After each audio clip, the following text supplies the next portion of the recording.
खुदी को आजमाया है तो ये अंदाज आया। तुम में भी मैं हूं, शुद्ध प्लस पान मसाला। जब पशुओं को मिलेगा प्यार और मिल्को मोर पशु आहार तो दूध बहेगा, मुनाफा बढ़ेगा। मिल्को मोर पशु आहार।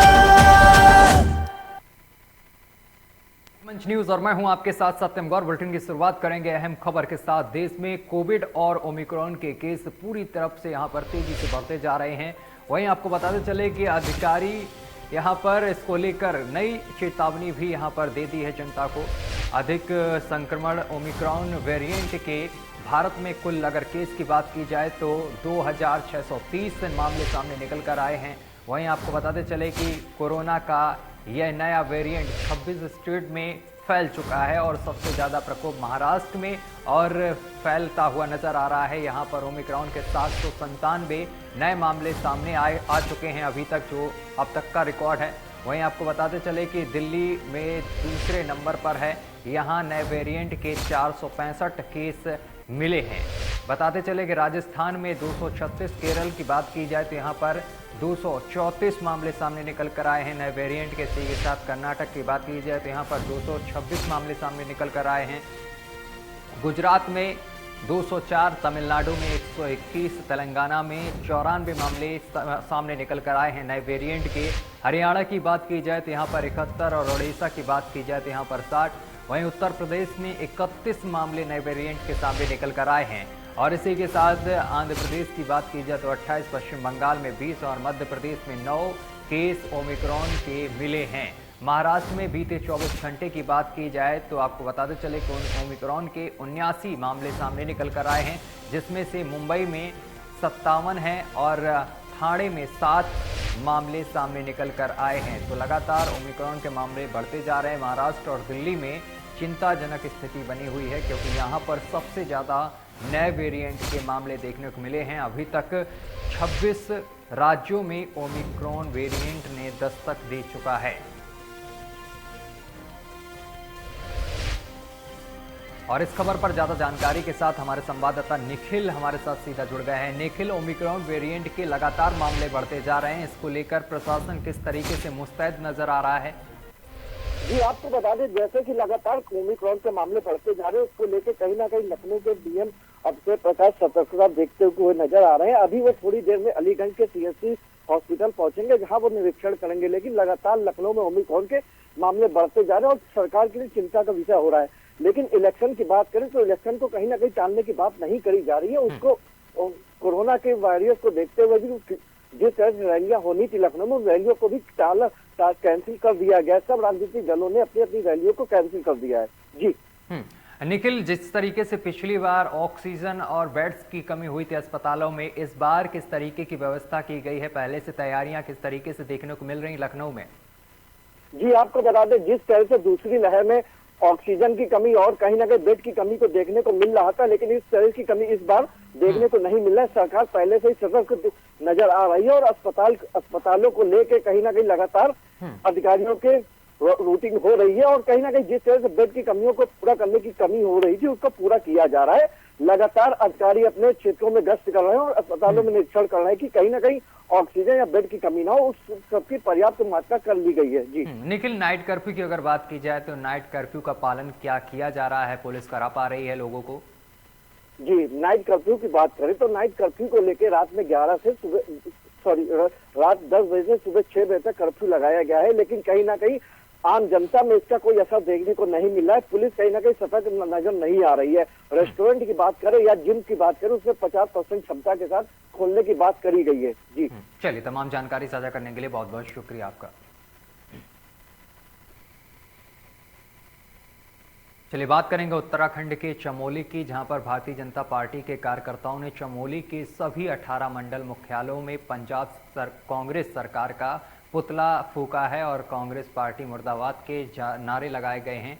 जमकर आक्रोश देखने को मिला है। बताते चले कि विगत दिवस देश के प्रधानमंत्री नरेंद्र मोदी की सुरक्षा काफिले पर जिस प्रकार से सेंध लगाई गई, उस पर भारतीय जनता पार्टी के कार्यकर्ताओं ने भारी आक्रोश देखने को मिल रहा है। उन्होंने बस स्टैंड गोपेश्वर में पुतला दहन किया है। वहीं जनपद के सभी मंडल मुख्यालयों में भी पुतला दहन का कार्यक्रम किया जा रहा है। इस अवसर पर भारतीय जनता पार्टी के जिला अध्यक्ष रघुवीर सिंह बिष्ट ने कहा है कि लोकतंत्र के लिए यह सबसे बड़ा खतरा है कि चुनी हुई सरकार एवं सरकार के प्रतिनिधि प्रधानमंत्री जैसे मुख्य सेवक की सुरक्षा व्यवस्था नहीं कर सके हैं, तो ऐसे सरकारों से क्या अपेक्षा की जाए कि वह जनता की सुरक्षा कर पाएंगे। उन्होंने आगे कहा है कि जहां एक और चंद किलोमीटर पर पाकिस्तान बॉर्डर है, वहीं पंजाब की कांग्रेस सरकार असंवेदनशील होकर देश के प्रधानमंत्री की सुरक्षा में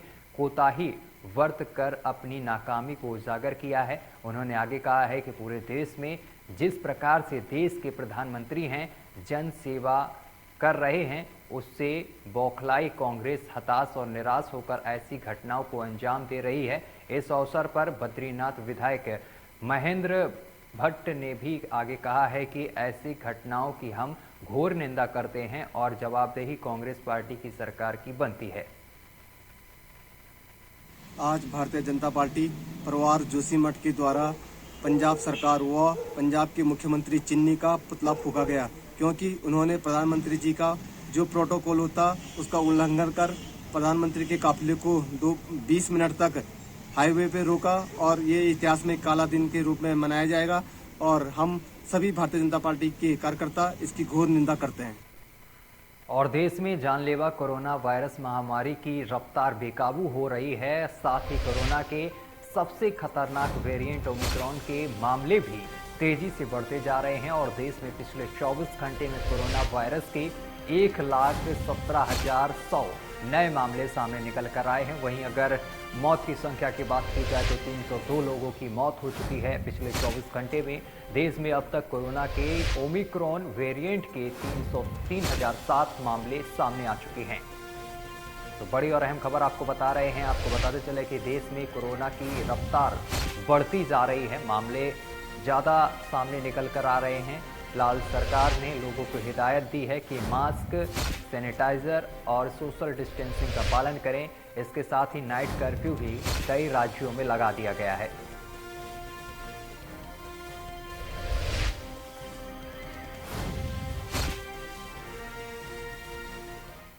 पूर्व मुख्यमंत्री और चुनाव कैंपेनिंग कमेटी के अध्यक्ष हरीश रावत की जनसभा में अचानक अफरा तफरी मच गई है, जब एक शख्स चाकू लेके मंच पर चढ़ गया और जोर जोर से नारे लगाने लगा।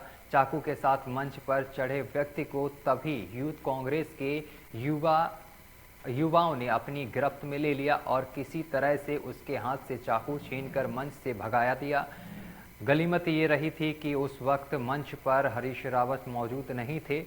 वो अपना संबोधन करने के बाद मंच से उतरे ही थे कि चाकूबाज शख्स मंच पर चढ़ गया और हंगामा काटने लगा। चाकूबाज शख्स को किसी तरह से कब्जे में ले लिया गया है, लेकिन पुलिस और प्रशासन की एक बड़ी लापरवाही भी देखने को मिली है। सुरक्षा व्यवस्था के नाम पर महज कुछ पुलिसकर्मी वहां मौजूद थे, लेकिन चाकूबाज शख्स आखिर चाकू के साथ मंच पर तांडव करता रहा और पुलिस मूक दर्शक बनी रही।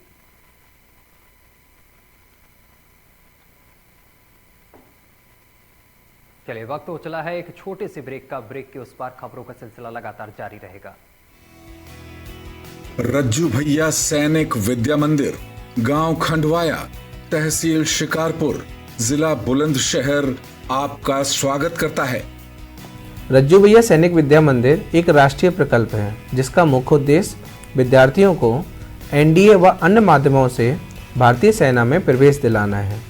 भारतीय सेना में अपने बच्चों का उज्जवल भविष्य बनाने के लिए रज्जू भैया सैनिक विद्या मंदिर में प्रवेश दिलाएं। प्रवेश प्रक्रिया प्रारंभ हो चुकी है। 31 दिसंबर 2021 तक रजिस्ट्रेशन किए जा सकते हैं तथा लिखित परीक्षा 16 जनवरी 2022 को होगी।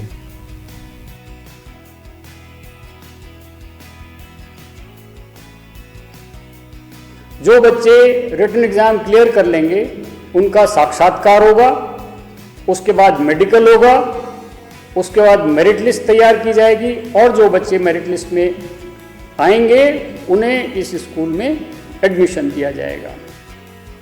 योग्य शिक्षकों के माध्यम से रज्जू भैया सैनिक विद्या मंदिर में छात्रों को योग्य सैनिक, योग्य नागरिक और सफल मनुष्य बनाने के अवसर का लाभ उठाएं।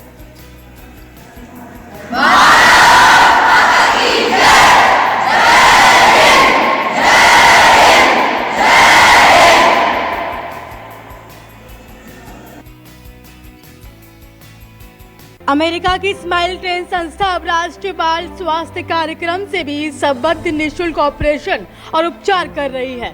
जन्म से कटे होठ या कटे तालू के मरीजों का निःशुल्क ऑपरेशन किया जाता है। अगर आप ऐसे किसी भी मरीज को जानते हैं या जिसके जन्मजात कटे होठ या तालू हैं, तो उसको हमारे health city hospital trauma centre and super speciality Vijay Khand 2 Gomti Nagar थाने के पीछे लखनऊ पते पर लाएं।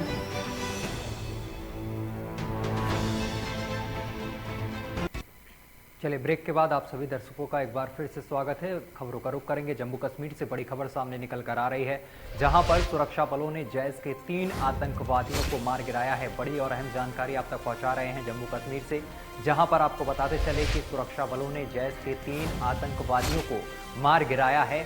बाड़गांव में आतंकवादियों के पास से हथियार भी बरामद हुए हैं। बड़ी और अहम जानकारी आप तक पहुंचा रहे हैं। जम्मू कश्मीर में आतंकवाद के खिलाफ सुरक्षा बलों को एक और बड़ी कामयाबी हाथ लगी है। बाड़गांव मुठभेड़ में शुक्रवार को जवानों ने जैश-ए-मोहम्मद के 3 आतंकवादियों को मार गिराया है। यह मुठभेड़ बाड़गांव के जोलवा कुरुलपुरा चड़ूरा इलाके में हुई है और कश्मीर के आईजी ने इस मुठभेड़ के बारे में बताया है कि इन सभी की पहचान की जा रही है। उन्होंने आगे बताया है कि इनके पास से हथियार, विस्फोटक और अन्य संदिग्ध चीजें बरामद हुई हैं। बड़ी और अहम जानकारी आप तक पहुंचा रहे हैं जम्मू कश्मीर से, जहां पर आपको बताते चले कि जैश के 3 आतंकवादियों को सुरक्षा बलों ने मार गिराया है और सर्च ऑपरेशन इलाके में अभी भी जारी है। चलिए, अगली बड़ी खबर का रुख करेंगे। पश्चिम बंगाल से बड़ी खबर सामने निकल कर आ रही। पश्चिम बंगाल के मालदा में तस्करों के साथ बीएसएफ के जवानों की मुठभेड़ हो गई है। बड़ी और अहम जानकारी आप तक पहुंचा रहे हैं पश्चिम बंगाल से, जहां पर आपको बताते चले कि मालदा में तस्करों के साथ बीएसएफ की हुई है गोलीबारी। बड़ी अहम जानकारी आप तक पहुंचा रहे हैं। एक बांग्लादेशी घुसपैठिया ढेर हो गया है।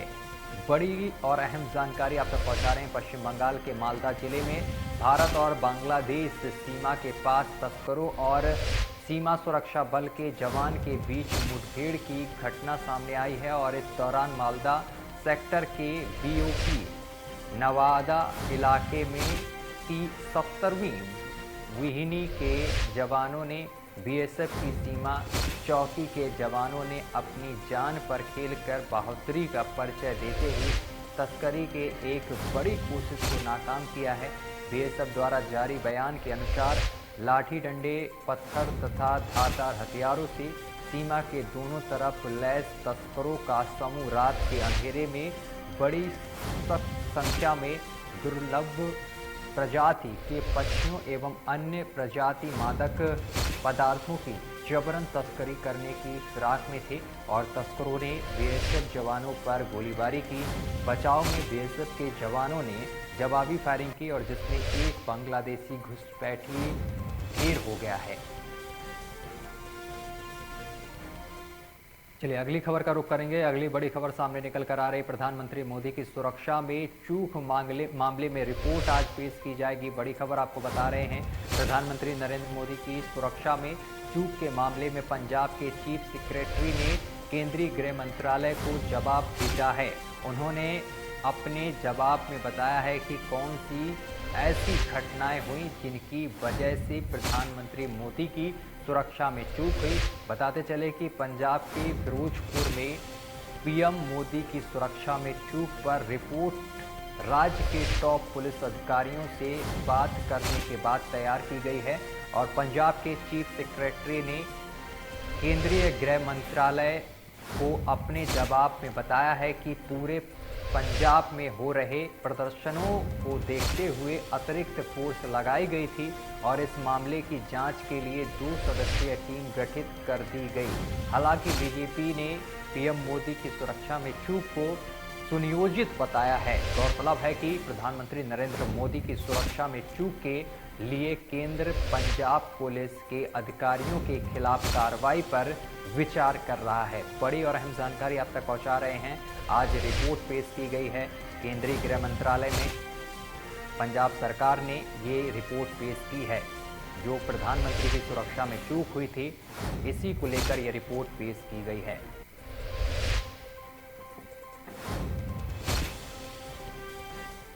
चलिए, बुलेटिन में अभी के लिए बस इतना ही। देश दुनिया की तमाम खबरें देखने के लिए देखते रहिए लोकमंच न्यूज।